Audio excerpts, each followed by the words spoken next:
Here we go. Welcome to another episode of Shoot the Defence. We've only got a couple more left until the season ends. I'm your host, Stel. I've got Steve Eyre and Rhodri. Steve, welcome to the show, mate. How you doing? I'm really well, and congratulations for your team winning the league over there. I know Rhodri calls it a different type of league, but it's still a title nevertheless. So welcome. Hope you've enjoyed your last few days. Oh, mate, it's been amazing. I mean, when did we record last week? It was Sunday, wasn't it? Yeah. It was Sunday recorded, and then Monday we played, and then the second place team played the same time as us. We won 1-0. The second place team was 2-2. Then they gave them 7 minutes added time, and we were sitting there watching the television, hoping that the referee would fucking blow. And then he blew, and then it went crazy. It went absolutely crazy. And to know that in Cyprus they're meant to be in lockdown. He had 10,000 fans in the streets in just one city. That's not mentioning other cities as well. It was crazy. And then last night they played the final game of the season. They gave them the title. They allowed fans back in the stadium. They had 3,500 fans in the stadium. There was another 12,000 fans outside the stadium. There's another 10,000 at the training ground. Fireworks, smoke bombs, everything. It was immense. And the club's been through a lot. Especially in the last 4 or 5 years. And for them to win the title in such a manner as well, so convincing. I mean, Steve, we were 6th in the table at the beginning of October, 9 points behind the league leaders. They went 20 games unbeaten, 16 clean sheets. And, I mean, our left back has got more assists than Lionel Messi this season. All right. he's just scored for Barcelona, like. But yeah, it's been immense. And speaking to the players, I know a couple of them personally, and one of them has done his ACL, and he was actually meant to fly to Athens on the Tuesday after we won the league to have his operation, but he couldn't get a visa. So he had to stay in Cyprus, and he stayed for the fiesta, for the title parade. So it was great, and to see his wife and his kids in the stadium. And he struggled when he first joined the club, Steve. He couldn't settle. He came from Norway. He went from Norway to the Middle East, and then he went to Cyprus. And his wife and kids were still in Norway. He hadn't seen his wife for about a year. And then I said to him, "Look, when your wife and your kids come to Cyprus, you'll settle immediately. Everything will be fine." And lo and behold, hit a rich vein of form, scored in 6 consecutive games, 2 big goals in a derby. And it's been a roller coaster season. But anyway, I'm not going to bore you lot with that. Well See you anyway. the champions, so congratulations. But we'll go into that in a bit. Rod, how you doing? Yeah, I'm good. Yeah. Yeah, second time we've spoken in a few days on a podcast. Another one wasn't was it last night or Sunday? Sunday, yeah. Views TV. That was an interesting one. That was quite an interesting one. Yeah. Good lads. Good lads. Right, let's get into it, shall we? City lost at the weekend 2-1 to Chelsea. Didn't really make a lick of difference because Man United lost 2-1 tonight to Leicester City. I didn't watch the game. In fact, I'd be lying if I knew that the game actually occurred, because I was telling Steve earlier in a voice note, I was flicking through the channels and I saw Southampton play Crystal Palace. I thought, aren't Man United playing Leicester today? Well, what's going on? So I checked the old Googles, and it turns out Leicester won 2-1. I didn't even fucking know. But United won at the weekend. Rod, let's talk about that one very quickly. Beat Aston Villa 3-1. Went a goal behind. But again, United's away form has been phenomenal this season, unbeaten. Yeah, it's historically been a good place to play, Villa Park, so to United. So yeah, it was a good win, and the game tonight was we did all right, to be honest. We did okay. It just made a substitution, a corner, and Rashford didn't pick up the defender and scored from the corner. But they played all right. To be honest, Matic did okay. The 2 young lads did okay. Greenwood got a good goal.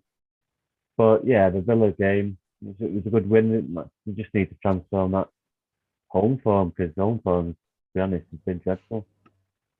Yeah, you're right. And Steve, congratulations on City winning the title without having to kick a ball. I don't think you were too concerned when they lost to Chelsea in terms of where the title or when City were going to win it, because it was a foregone conclusion, really. United were always going to slip up eventually. But let's talk about that game very quickly, because it's kind of like a tale of two halves. Because in the first half, City had a lot of the play, should have been 2-0 up at half time. Aguero took that penalty. Don't know what he was thinking. Maybe he was going for the spectacular because it's his last season at the club. Maybe he wanted to have another Aguero moment, so to speak. But second half, Chelsea stepped up a gear, got the winning goal from Alonso, who is a very underrated left back. And it didn't really make a difference. As I said earlier, City are the champions, and congratulations. Yeah, which is great. I mean, obviously, I can't take anything for it. Just a supporter that's not been at the games, not been able to buy any tickets and watch the team. But I think we've all marvelled at the best team in England and possibly the best team in Europe. But they're going to have to prove that in a one-off game, obviously in the Champions League final. But I think they've been revered, admired across the world this year for the way the manager has set them up and played the game, and at times without a centre forward, but almost revolutionised again a new style of play, putting fullbacks into centre midfield when you're attacking, getting them back into the back four when you're defending, just to get that overload in the middle of the pitch. And I think a lot of people now try and do the same, but you've also got to have the personnel, the players to do it. So they've obviously clearly been the best team this year, but I think it was an experimental game. Not that the Premier League should be tampered with, Stel and Rhodri, but I've just got this feeling that obviously there was rested players, no Kevin De Bruyne again. I think an obvious note for me is that pretty much now it's being proven that when you don't play Phil Foden, all City's defeats come when he doesn't play. So that just adds to his status. But I think with the Champions League coming up, I was a little bit concerned that he matched them up in terms of numbers, numerically, formation, and went to a 3 at the back system. And the only logical way I can think of this, lads, and I'd be really interested to know your both opinion, is I believe that he did that last year against Lyon with possibly just 1 day's preparation towards the game, a training session. Lyon had been playing it for 2 years, and we were well beaten in the Champions League and got an exit. Now, I think Manchester City will go into the Champions League final as favourites, and I think they will go in their trusted normal formation. But should the manager need to flip the formation in play and choose to match Chelsea up because Chelsea are on top, or, obviously we have a good scoreline in the game, at least the manager at this point can't say that he's not on the supporters and the hierarchy of the club can't say, well, you've never played this way before in a game. Why are you doing it? Which is what he did against Lyon, straight into a match without ever doing it before.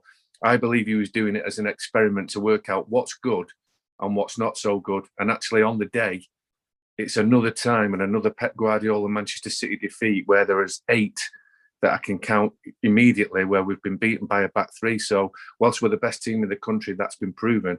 It's also a little bit of a worry going forward towards the final. So I don't know what you think, lads. You know what? It's interesting you mentioned that, Steve, because you and I had that conversation the other day about how many times City have lost against a team with 3 at the back, and I mentioned it on the Views podcast the other day. 8 teams. We're talking Newcastle. They lost twice to Wolves, against Man United, against Arsenal, Chelsea, and the list goes on. Leicester, yeah, that's right, yeah. But the thing is, when you look at the system at the weekend with Mendy at left back, he was ripped to pieces a couple of times. Yes, he was. I don't know which player City can put in that position to do that role. What would you call it? The left wing back, yeah. Well, the way they play and they've pushed them on. Zinchenko's got an unbelievable win percentage record for Manchester City. It is obscene. And obviously now he's being more noticed for not just being on the undercard. He changes the game when he comes on against PSG away. He's almost possibly man of the match in the PSG home game. He's got the legs and the temperament to do that role. So it would be Zinchenko for me, Stel, quite comfortably. Okay. And what about the attacking threat then? Because I can't see Guardiola going 3 at the back in the Champions League final. I can't see it myself. No, well, honestly, Stel, I think he did it just in case he needs to. I think he just wants to cover absolutely everything, and he can't be labelled with the man who was the manager of the team last year that got the Champions League's exit, who all of a sudden just played 3 at the back in the most important game in the club's history without ever trying it before. Well, he's tried it now, so hopefully he looked at it and didn't like it. But of course, you look at the personnel as well. In that game against Lyon, he went. Not only did he go to 3 at the back and match Lyon's formation, he played the whole game without a left footer on the pitch, and 4 on the bench, 5 on the bench, 5 left footers on the bench. So he got that night wrong. Now, possibly the 3 at the back was just what he wanted to see in terms of formation, because that was without Kevin De Bruyne, Gundogan, and Foden. So it wasn't even really. It was actually a bit cosmetic, really. So, you know, he might have just wanted to look at the shape and the setup of it and get some good ideas of it, and ideally, equally, put some stuff in the bin. Yeah, but it seemed to me that Chelsea got the momentum when Hudson-Odoi came on for Ziyech. Another player who's been, I'd say, criticised over the past year. I remember he signed a big contract last season, Hudson-Odoi, didn't he? And there was a lot of talk about him going to Bayern Munich, and he signed a new contract, and he didn't seem to get many games, and people were questioning his loyalty or his enthusiasm or whatever. But, you know, what a way to stake your claim for a starting lineup. Well, Rhodri played that position high on that right-hand side, and he understands that. But between him and Reece James, they did everything to Mendy by nick the laces out of his boots. Do you know what I mean? They took him on the inside, they took him on the outside, and it was a great formula for Chelsea moving forward, because Hudson-Odoi was crossing and playing 1-2s into the striker's feet and trying to get returns in the penalty area and driving inside. And Reece James was roasting Mendy on the outside shoulder and crossing behind the defence into the goal area for offside goals and efforts at goal. So Chelsea had that right-hand side absolutely on lock. And like I say, it was almost a retirement game for Mendy. Did you see the game, Rod? Yeah. It was bad, wasn't it? Yeah, well, like I said, like you said, I think he was testing a few things out, and Chelsea were, you know, just, I tell you right, City should have been 2-3 up. We did have some good chances. So but you'd look to have played against Mendy, wouldn't you? Yeah, Come on. His position's all wrong. He's too. Yeah, he's just positioned all wrong, and James had him on toast. So yeah, you won't. He's not going to play in the final, is he? So no, that's for sure. Sorry, I kept myself muted there for a second. I couldn't find the bloody mute button to unmute it. obviously, there was the penalty, which trying to just get out of our mind that it ended up not being an important thing in the long run of the season, of the legacy. That's important, the legacy of Sergio Aguero. But, you know, these amazing world-class strikers, only Gary Lineker will know when he's about to break a record for England that he decides to try a Panenka penalty. Yes, against Brazil, wasn't it? Yeah, only Aguero will know when the ball's on the spot, what went through his mind to think, I'm going to let him dive and I'm going to chip this down the middle, because it was almost like, what have I not done at this football club? He probably won't start in the final, but he can get a medal. Mm-hmm. But he's probably scored every type of goal you could actually score. And do you remember the goal against Palace last week? We were talking about his first touch. It was so difficult because the way the ball bounced in front of the way he brought it down and he hit it with his other foot. Not many strikers could do that. No, it's his goal. And I can only presume that I don't know if it's ego-driven, ambition. I don't know, but he must have just literally had the ball in his hand for City and probably thought, what have I never done in this situation? And it must be a turn-on. And in the end, he fluffed his lines. It ruins the team talk at half-time. And as we discussed on a chat before, it can ruin the futures of other Premier League teams, because like West Ham and Leicester, you know, you can put Chelsea away there and be 2-0 up at half-time and probably win the game and affect other football clubs' seasons. Not that City are worried about other clubs, but it just changed everything. Momentum, half-time team talks, probably the mood of the manager, the mood of the striker who got replaced. And obviously the scoreline stayed at 1-0 and it ended up getting halved and then beaten. Yeah. Aguero taking that penalty and trying something new. It's almost as if you've tried every single Nando's within the UK, but then when you go to Spain or Italy, you see a Nando's there, you got to try it. Yeah. You got to try it, see if it's the same.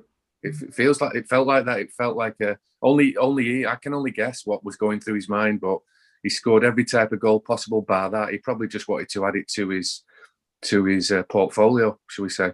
Yeah, I wouldn't say it's ruined his legacy, though. I mean... No, but not at all. But it ruined the Saturday. Yeah, true. All right, let's talk about Liverpool. They beat Southampton 2-0. It wasn't an easy game. but they're still in contention for top 4. Okay, they're 7 points behind Chelsea, but they've still got 4 to go. I think 4 games to go. Liverpool, if I'm not mistaken. Yeah, they've got to play United, haven't they? So, only a matter of 5, you know. Is it 4? Yes, Chelsea are on 6. Oh yeah, Chelsea have played 35. They're on 64 points. They're 4th, and Liverpool are on 34 games of 57. So there's 7 points difference. They can do it, can't they? Yeah, Top 4. we're blessed to win in today. That's, you know, it's a big jump from, but you know, it's all about the games. They've got to win their games. You know, it's a big game from Thursday. Not many players played who are going to play for United, so they're going to be fresh. You know, Fernandez come on with 15 minutes to go. Cavani only got 30 minutes. Rashford only got 30 minutes, and the rest were all basically subs. You know, Shaw didn't play, Wan-Bissaka didn't play, Lindelof didn't play, Fred didn't play, McTominay didn't play. You know, Are you suggesting Solskjaer rested his players in the hope that United would lose and give Leicester the edge over Liverpool? Well, no, you still got De Gea was playing. You still got Matic. You still got Mata. You still got the 2 young kids that looked very good, although that they're inexperienced. Then you've got in the middle. Who did you have? You had Matic, Mata, and Van der Beek, who's 40 million plus. So, and then you've got Greenwood up front, who's no mug. So he scored a very good goal. So, you know, they scored a good team, and you expect them to at least get a result. And you know, if it wanted poor defending, they would have done that. So, yeah, it was a good run out for them, to be honest. But what can you do? You can't play Thursday, Sunday, Tuesday, Thursday. It's just necessary. It's impossible to play at a high level. It's impossible. Play with 1 game left. What will be the centre-half pairing on Thursday against Liverpool? If presuming Maguire's out, what will it be? Lindelof? I would say Lindelof, and the way the game went tonight, and probably how injury-prone Eric Bailly is, probably 2 games is too soon for him. So Axel will probably play for me with him. He played well today. You'd have known that Solskjaer was going to throw the game today if he'd have played Phil Jones at centre back. Well, yeah, exactly. Yeah, that's how you know. Yeah. That's how you know. Yeah. But hey. Anyway, it is what it is. Steve, Arsenal grew some balls, although it was too little, too late. They beat West Brom 3-1 after a funny exit from Europe midweek. They bounced back. Goals from Smith Rowe, Pepe, and Willian. Good win for Arsenal. West Brom are officially down. Is there really much to say about either team that we haven't said before? Probably not, but I still think there is. You know, I'm obviously got no feelings for Arsenal. I don't support them, but I do still think there's potential in their team because of their age. They've underachieved this year in terms of their league placing, but I'm really liking the look of Saka at the moment. Smith Rowe was a great finish on the volley inside the box. And the manager is getting away with it in terms of his lose percentage compared to others, but appears to possibly have more credibility inside the club and more time on his side, despite his worst numbers. I think Arsenal can get better for the banana skins that they keep slipping on really throughout the season and basically messing up and embarrassing themselves at times. I do think they can improve, and obviously West Brom, as Rhodri says quite a lot, of obviously guaranteed to be the boing. It's I think, no, is it Fulham that I heard today have gone up, down, and you know West Brom's can't be too different. But of course, their fate was sealed almost from the moment they sacked Slaven Bilic. Then when Allardyce took over, he got a bit of a tune eventually, but it was never going to be enough. And you know what I heard today, which I was quite surprised about, even though it's quite recent, Rod. Scott Parker has been Fulham manager on 2 relegated occasions. He was a caretaker manager when they went down the first time, and then he brought them up. Yeah, with the caretaker, you know, you can't really stick that on him, even though he officially was the manager. But you know, he obviously took over for a reason, because the manager of Fulham wasn't doing a very good job and putting him in a sticky situation, which he obviously couldn't get out of. But he obviously did get him promoted as well, so you can't forget that on the TV. So, and he's just just didn't have a goal scorer because Fulham were easy on the eye. They played well. They had some good results. They let some goals in at the late part of the game, but they just needed a goal scorer. If they had a goal scorer that scored 15, 20 goals, I'm pretty sure Fulham would be around about 14, 15. So they just needed a goal scorer. I'm pretty sure if they keep the same squad, I'm pretty sure they'll be in Norwich and come straight back up next year. It's all about keeping the players though. Okay, well, I'm going to throw this one in there for both of you, right? Leeds United beat Spurs 3-1. It was a very, very tepid Spurs performance. The defending was shambolic. People talking about Bielsa masterclass and Ryan Mason being inexperienced, which we all know about anyway. But I'm going to segue this and link it together because Brighton lost 2-1 to Wolves. People are talking about Potter possibly becoming the Spurs manager. Now, I'm not taking anything away from Brighton because they do play nice football, but the table doesn't lie. They're 17th. So why would Spurs want Graham Potter? And while you lot discuss this, I'm going to go turn the tumble dryer off because it's pissing me off now. Okay. You want me to... Are you there, mate? Go on, mate. Yeah, go on. Go for it. I heard Danny Mills, he was actually on the radio before, and he was suggesting why Potter. It's all right having a nice front garden, but if you're not going to win Gardener of the Year, it's about winning. So playing good football is one thing. Playing a style of football is one thing. But if you don't win football matches regularly enough, and you're fighting relegation with a month to go of the season, I mean they've done it well now. What should that credentials, do you have to put you in line to be managing one of the top 6 clubs in England? And I have to say, I've never really seen the Graham Potter. Well, whilst I respect the job he does for Brighton, I've never seen that, an England manager of the future, a Tottenham manager. I haven't seen that. And I always associate Tottenham possibly with really, really elite managers. So, but maybe that's where they've gone wrong previously and they want to, freshen it up. So my gut feeling is no, Graham Potter can keep learning at Brighton and keep getting them better, but he's not ready for a Tottenham. But I don't also do him a disservice. Well, they have brought top managers, but they've also brought Christian Gross in as well. So they've brought some Dross in as well. So yeah, the Graham Potter one is right out of left field. It was right out of left field when he took over Chris Hughton. I thought Chris Hughton was a very good coach, did a very good job.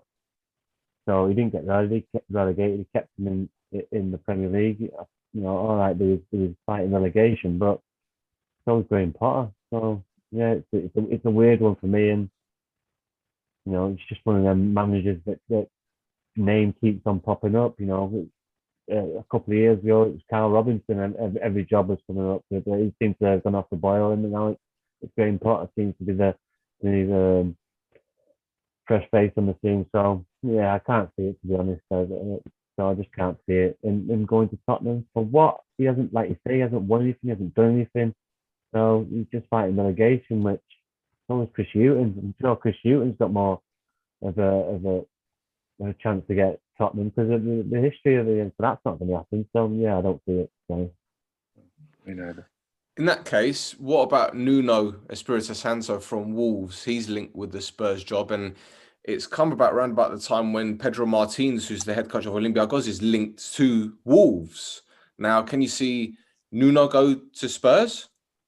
I did say it on here about a month ago, Stel, that absolutely I could. Yeah, I really could. That feels like more of a fit. Just probably the fact that he's had a better flurry of progress in the last 2-year cycle, if you like, if that's just where we're judging it from. So yeah, I see that. I see that stronger than Graham Potter. I'd like to see the English coaches progress, but I don't think Graham Potter's ready for Tottenham. So another Portuguese coach for Spurs, which means another opportunity for Eric Dyer to turn his career around, I guess. Well, yeah, but I mean, I don't know. It's got to be a crucial appointment if they've got any chance of keeping Harry Kane, at the club. He'll stay.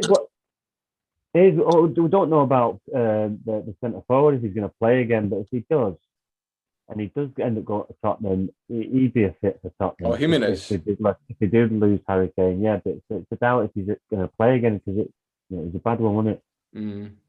A lot of people talk about Harry Kane leaving. Can anyone actually see him leaving? I know people have said, "Oh, it's the price tag and yada yada yada," but it just seems to me we've got another Matt Letizia here. Do you get what I'm saying? Equally, but I think he goes. Again, gut feeling only. I think he goes. There's no guarantee if Tottenham don't progress that he can beat all these records that he's likely to do anyway.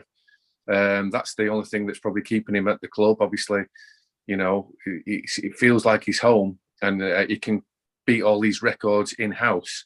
But obviously the bigger attraction surely has got to be playing in Champions League finals again. Although he played in the last one injured, winning League Cup finals, winning FA Cup finals, and of course winning Premier Leagues. And it's not going to happen at Tottenham. If he's got an opportunity to do it somewhere else, it's obviously a major pull. Yeah, you're right. Well, let's quickly talk about the performance. We'll see what Harry Kane's all about. If he stays at Tottenham, then he is a Matt Letizia. He's just going to stay at Tottenham for the rest of his career. If he wants to win stuff and he wants to progress in his career and actually have a trophy cabinet that can look to be proud of, then he's going to have to leave. But it's a big decision because he seems like a home kind of guy. He's a quiet guy, a family guy. So does he want to uplift his family and move somewhere else? Big decision, and some people are just happy to stay where they are, especially when the captain, the England captain, they live where they grew up. Well, some people don't want to change that. That's a fair point. Well, let's quickly talk about the performance then, because it's almost as if Spurs were on the beach. They had their deck chairs out, whereas Leeds are still taking the game serious.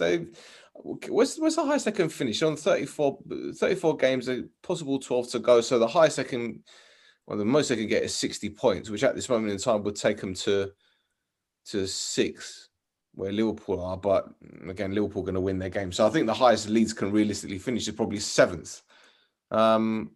Listen, for me, where they are at this moment in time, 10th is a good position. I think we called it at the beginning of the season. That's a good position for them to be. But at the end of the day, they can still finish higher. So would anyone be surprised if they finish higher than 10th? I think it's a great overachievement. I think it's a great overachievement. I've described them every week on your show, Stel, as hit, miss, or maybe. But equally, they've been a hit or maybe more than they've been a miss. So they've actually got it right 1.5, 2 times, as opposed to the occasional blip. But they're a young team who, try and run the legs off the opposition, follow you all around the pitch, and hope that the goal scorer gets them in front. But they've ended up with a development and involvement in the team, such skill in that last third, and it must be a great miss for those supporters who haven't seen this year back in the Prem. But there's something equally exciting to go back to. They've now, with so little games left, they've almost proven that they've been a success of the Premier League this season. I concede. Fair enough. Rod, Everton beat West Ham 1-0. That's dented West Ham's Champions League hopes. But Calvert Lewin scored again, and people already talking about him being the Harry Kane's backup for England. I think he's a fantastic forward. Yes, he is, but saying backup. Yes, he's had a good season. Backup. That's a tall ask. He's hardly played in international games. International is a slight step up. I mean, he hasn't really got any experience, but he's a fantastic season. He'll definitely give defenders problems with his strength and his pace and his aerial ability. So backup, I'm not too sure. Is he deadly a goal scorer? Is he a better goal scorer than Greenwood? Who else is there? I'd probably go with the kid from Villa more. Ollie Watkins. Yeah. Really? Ahead of Calvert Lewin? Yeah, I think he's got more to his game. Yeah. No, I'm not having that. I'll give you another angle. I'll give you another angle. I think that this Watkins has proven that he runs his legs off right across the width of the pitch for 95 minutes. But I think that centre-halves don't like playing against Calvert Lewin. I think he gets on the end of more stuff. But now that Watkins has actually got a red card and a suspension, that means he's going to finish the season not playing and not really training with the team. and Calvert Lewin is in full flow, full rhythm, full goal scoring form, and he would be my understudy to Kane, not Watkins, which is rare that I go against Rhodri, but I would go with Calvert Lewin. The thing is, with Calvert Lewin, for me, he'd be the ideal signing for Man United. I believe anyway. With Cavani being there for one more year, yes, man, yes, yes. Well, why no? They just don't. We need to be going for. He's a good striker, but we need to be going for people at 20 plus. I don't think he'll get you that. How many goals has he scored this season? Let me have a look. Calvert Lewin. League game. 20 league goals. You worried now, aren't you? He's scored. No. I don't think he scored 20. Hang about. It's still like 12 or 14. It says it's 16, but I don't know if that's in all competitions. He's going to get 20. Yeah. He's going to get 20. No, he's not in the league, is he? Let's have a look. But it Cavani scored that. He's only played like half a season. Yeah, it is 16 league goals, you know. He's going to get 20, mate. With 4 games to go. Yeah, there's only 2 games left. Well, Everton. They got Everton. Everton have got 4 games to go, mate. He's going to get 20. He's sweating now. I'm not worried. How many did he score a goal a game? Everton fixtures.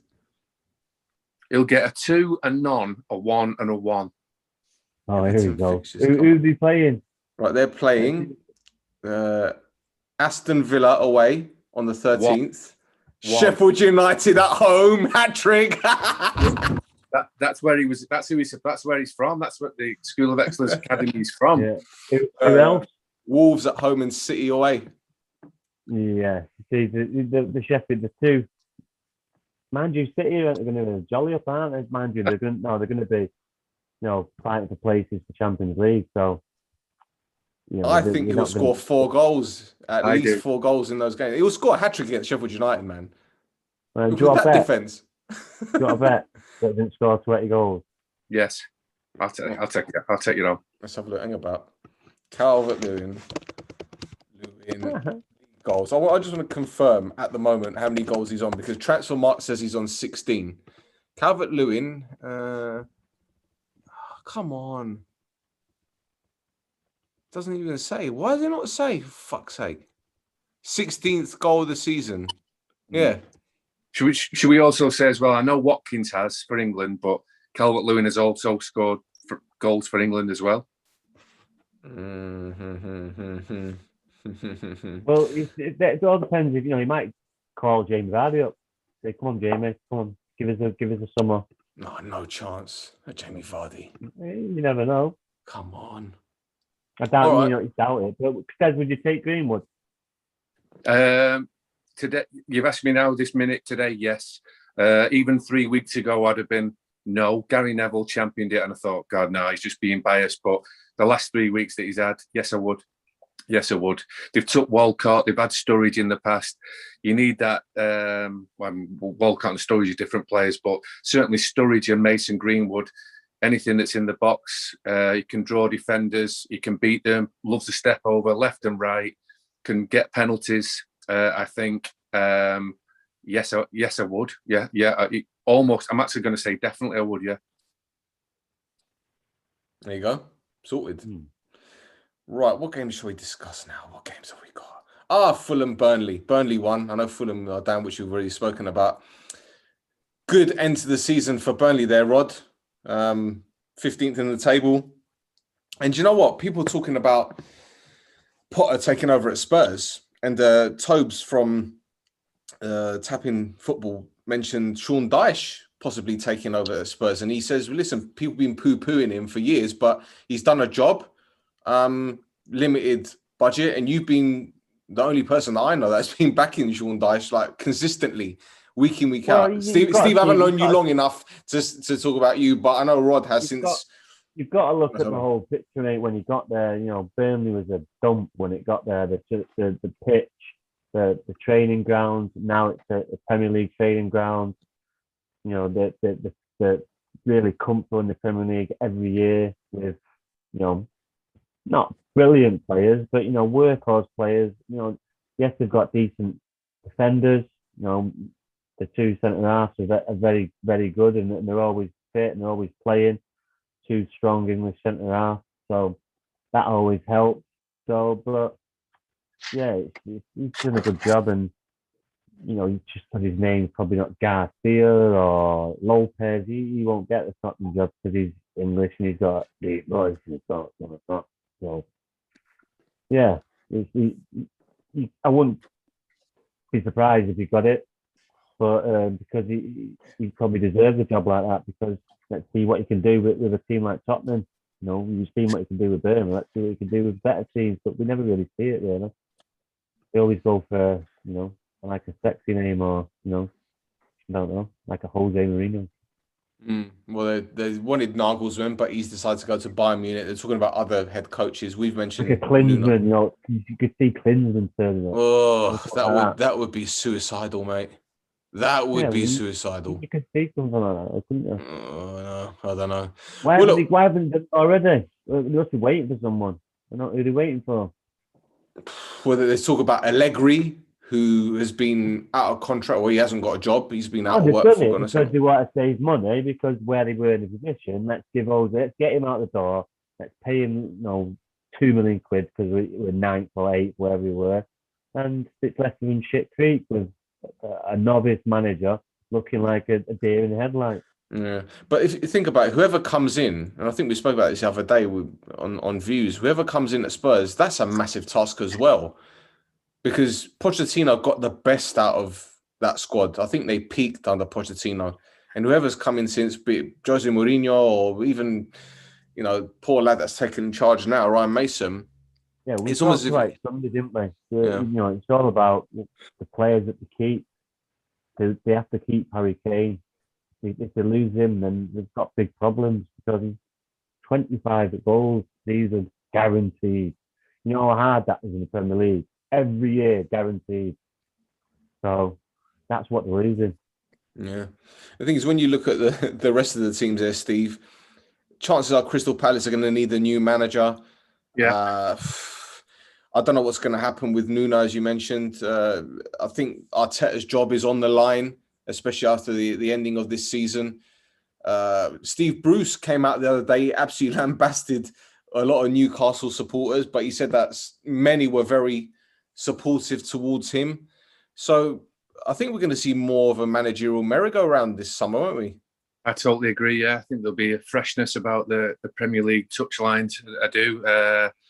Seeing it in the lower leagues. I mean, won't go through them all. There are Salford City, Bradford City, Walsall, all changes in the last 24 hours or vacancies, shall we say. And I think at the top level, where the money is stronger and opportunities are rare, but only possibly for the elite, it's such a blessing to be in that Premier League and to stay in it. I do think there'll be probably one of the biggest turnarounds we've seen, certainly going into the season, and then probably after those first 10 games where clubs are shaping up how they're doing. I think it'll be one of the biggest ever still. Okay. Well, I'll tell you what, if I run through a list of clubs, you lot tell me if they're going to get a new manager or they're going to stick with what they got, yeah? Yeah, fine. So we know Spurs are going to get a new manager, so let's get that one out of the way. Everton, they're going to stick with Ancelotti, or is he going to... Yeah. Or is he going to go elsewhere by his own accord? No? Everton's got a bit of dough now. He's building something there. You can't see him going anywhere. All right, okay. What about Arsenal then? Is Arteta going to walk? Are they going to sack him? No, stick for me. Sticking. Yeah. Stick. They may, for what you have to pay these managers, you may as well put it into the team. What you pay a manager off, put it into a centre forward. True. So... True. He's young enough, well behaved enough. Obviously, the people are going to judge it on whether he wins enough games or not. Got to a Europa semi-final. It was only 10 months ago that they won the FA Cup. Yep. So it's however far you go back into suggesting what is his development. He's an FA Cup winner. He's a Europa semi-finalist. He's underachieved in the Premier League. It's not enough for him to get the boot for me. Okay. What about Bielsa at But Leeds then? he's under pressure next year. So he can't have the same season again. Or he won't last. No, that's true. Okay. What about Bielsa then? Is he going to walk, or is he No. happy to stay at Leeds? I'm not saying they're going to sack him, but he's staying in Harrogate. Okay. Dean Smith at Villa. Dean Smith at Villa. Definitely stay. Done great. Yeah, definitely stay. Okay. Nuno. What about Grealish? Is he going? Yeah, that's a better question. Is Grealish staying? Is he going? Going. He's given the loyalty this year. Unbelievable top 10 finish. Nearly went down last year. Going to get a king's ransom in a transfer fee. And it'll be his time to go. I can see him going to Liverpool, mate. I can see him going to Liverpool. Yeah, that would be bad. Well, look, I think either Mane or Salah will leave in the summer. That's what I think, anyway. Would you think Liverpool can pay 80, 90 million pounds though? Yeah, I think so. So. And listen, the way that things are at the moment, Fenway will want to do whatever they can to shut those fans up. True. And spending money on a player like that, they'll do it. Yeah. They'll do it because you hear a lot of Liverpool fans saying they didn't invest in the summer. Then he brought in Thiago, didn't they? Yeah. So yeah, I can see that happening. Pacify their supporters. Go on then. Nuno at Wolves. We done that? Oh, that's it. He could go in. I could see him at Tottenham. See him at Tottenham. Okay. Steve, you said Tottenham as well, yeah? Yeah. Roy Hodgson. Go. Yeah, Roy's into retirement. Go with everybody's respect. And who do you think is going to take that job then? Who's going to get? I've said going back into Sean Dyche. Yeah. Sean Dyche, Eddie Howe. Yeah, someone like that. Safe bet. Oh dear me. All right. What about the Diet Coke Klopp, Hasenhüttl? Stay. Yeah, stay. Okay. Yeah. Sean Dyche. I think he goes. Yeah, it depends what comes up. Doesn't it? If it's a better option than Burnley, it's got to be a Would Palace be a better option though, given they got 15 players out of contract or something? Depends what he's after. I'm pretty sure it's to be a little bit better budget, but it's not a massive jump, is it? It's not, If you looked over in the last 10 years, I'm sure Dyche has been there. I'm pretty sure he would have finished higher than Crystal Palace more than every single year. So, how are Palace bigger than Burnley if that's the case? Well, at this moment in time, Palace are on 41 points and Burnley are on 39. So there's only 2 points difference. But Crystal Palace's budget is far greater if you look at the amount of money they spent. I mean, didn't they spend £30 million on Christian Benteke? Yeah, well, I'm pretty sure if Sean Dyche's got that kind of money, he might be able to spend it more wisely than the last people who bought Benteke in because, let's have it right, Benteke's been robbing a living. He's not a top striker and should be paid hundreds of thousands of pounds a week. He's just a criminal. That's all. His agent should be just good work, good work. Well done. All right, what about Steve Bruce then? Definitely start and stay. Yeah. Oh yeah, I could see Mike Ashley's got rhino skin. He's not budging there. He's kept in the Premier League. Happy as Larry. More money in the coffers for Sports Direct. Thank you, sir. No, but carry on, Steve. All right. Graham Potter. Stay. Same. Yeah, I don't get him going anywhere. That Tottenham's got to be a gag. Got to be a joke. Okay. So Scott Parker, Sam Allardyce, and no one really in charge of Sheffield United. Sheffield United. God knows. Sam Allardyce, he's gone. And Scott Parker, I think Scott Parker's season seemed kind of building something there, and I can see him stay. All that. Okay. One final question then. We know Norwich and Watford are back up, but Brentford, Swansea, Barnsley, and Bournemouth fighting it out for the final promotion spot. Who are you going with? Bournemouth. Yeah. Yeah. Bournemouth. Who was it again? Sorry. Brentford, Swansea, Yeah, Barnsley, yeah. and Bournemouth. Really, I should go with my own teammate. Play at Bangor with, but yeah, I've got a sneaky feeling for Brentford this year. I missed him last year. Yeah, new stadium and all that as well. Yeah. Jonathan, can you imagine Jonathan Woodgate bringing Bournemouth up to the Premier League though? Yes. That'd Got be some got some really good players. Got some good backers. They've been there before. Yes, that's my. I can only say it on a gut feeling. There's very little between the four teams. All had exceptional seasons, but I just think that's the one that on a Saturday I see. Well, Barnsley have been amazing because they had to win against Brentford in the last game of the season to stay up. So they're going to play possibly in the playoffs the following season. If you'd have told them that during that game last year, not only are you going to stay up, you're going to be in next year's playoffs. That's just an incredible achievement. But no, I'll go Bournemouth. They've got Valerian Ismail as their head coach. He was at Crystal Palace. Right, yeah. French defender. Who are you going for? Who, me? I'm going to go with Brentford. They didn't do it last season. I think they'll do it this year. You just copy me so you can come up with something. No, I'm not copying you.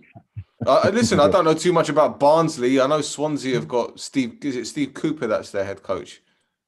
Swansea, yeah. Played with him at Bangor. Yeah, Steve Cooper. He's their head coach. They did Top pretty well. But top model he was there. Yeah, but weren't they in the top? I think they were top 2 at one point, weren't they? And then they dropped into the playoffs. Weren't they in contention for ultimate promotion? Yeah. He's from where he's come from. He's done a really good job. But he's really come out of nowhere. He's like the youth England, and then he was Liverpool's academy originally, and then he left his position and managed to get one at the English FA. I think being Welsh and being, taken out of a Liverpool academy, you're doing well to get a job, in England's FA. But obviously at that point, he then was the coach of the England under-17 team that won the World Cup with Phil Foden and Ryan Brewster and others. He was their coach? Was he the head coach? Yeah, and he's Welsh, but managing England. So he was lucky, fortunate to get the position, but then backed up and followed up with success. So well done to him. Wow. Okay. Didn't Calvert Lewin win a medal for England at under something level? You're going to wind up here, or I'm asking. I'm just asking. What was the wager, by the way, Rod? A tenner. What is it? 20 goals. Yeah, 20 quid. 20 goals. 20 quid. All right, I'll put me down for that. Then 20 quid. 20 quid says he scores 20 goals.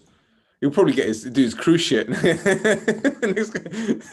I only take sterling. Don't take none of the euros business. What's that? Don't take euros, only sterling. Remember that. Okay, no worries. I haven't got any euros. I haven't got any euros anyway. I've got a bit of Romanian money down there somewhere though.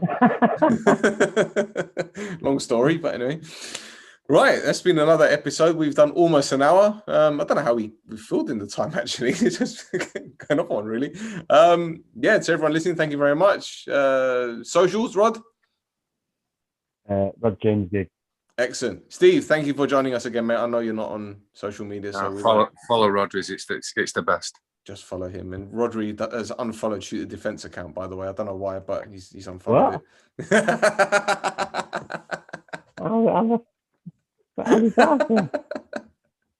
Joe, it is. I was posting a lot of stuff the other day, and I was thinking, "Oh shit, what, has he unfollowed it?" I must have. I've got a fat finger. Boo, look at that. He must have been drunk. All that celebrating, Anyway, right. That's it for another episode of Shoot the Defense. Thank you for listening. We'll be back this time next week, I think. So until next time, take care. Bye.